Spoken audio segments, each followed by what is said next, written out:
દમણગંગા નદી કિનારે સફાઈ અભિયાન. એનએસએસ વિદ્યાર્થીઓ અને અન્ય સ્વયંસેવકો દ્વારા હાથ ધરવામાં આવેલ સ્વચ્છતા અભિયાન. એનએસએસના સંકલનમાં અને એસએમસી અને સ્ટેરલાઇટ રાખોલિયાના સહયોગથી રિવરફ્રન્ટ વર્કર ગ્રુપ દ્વારા નદી કિનારે સફાઈ અભિયાન હાથ ધરવામાં આવ્યું. આજે એનએસએસ સ્વયંસેવકો અને એસએમસી સ્ટાફના સહયોગથી રિવરફ્રન્ટ વર્કર્સ ગ્રુપ દ્વારા નદી કિનારે સફાઈ અભિયાનનું આયોજન કરાયું. આ સફાઈ અભિયાનમાં કુલ 80 સ્વયંસેવકોએ ભાગ લીધો અને આ સ્વયંસેવકો દ્વારા લગભગ 42 થેલી કચરો એકત્રિત કરાયો. આ કાર્યક્રમની શરૂઆત શ્રી ગૌરાંગ વોરાસર, રાજ્ય એનએસએસ અધિકારી શ્રી પરેશ ગજ્જર, એફઆઈએ દ્વારા પ્રવૃત્તિ વિશે સંક્ષિપ્ત માહિતી આપી કરાઈ.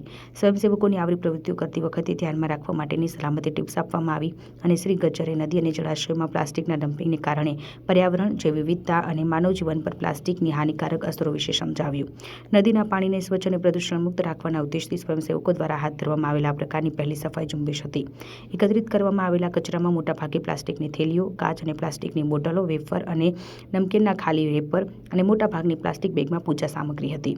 અમે એ વાતની નોંધ રાખવા માંગીએ છીએ કે આ પ્રકારની પ્રથા કરીને આપણે આપણું ઘર સ્વચ્છ રાખીએ છીએ તો નદીના પાણીને બગાડીએ છીએ. સ્વયંસેવકોની ટીમમાં ઉચ્ચ માધ્યમિક ઝંડા ચોક, સેલવાસના છોકરાઓ અને છોકરીઓનો સમાવેશ થતો હતો. આમાંથી ઘણા સ્વયંસેવકો આ પ્રવૃત્તિનો ભાગ લેવા માટે ખાનવેલથી વહેલી સવારે પ્રવાસ કર્યો હતો.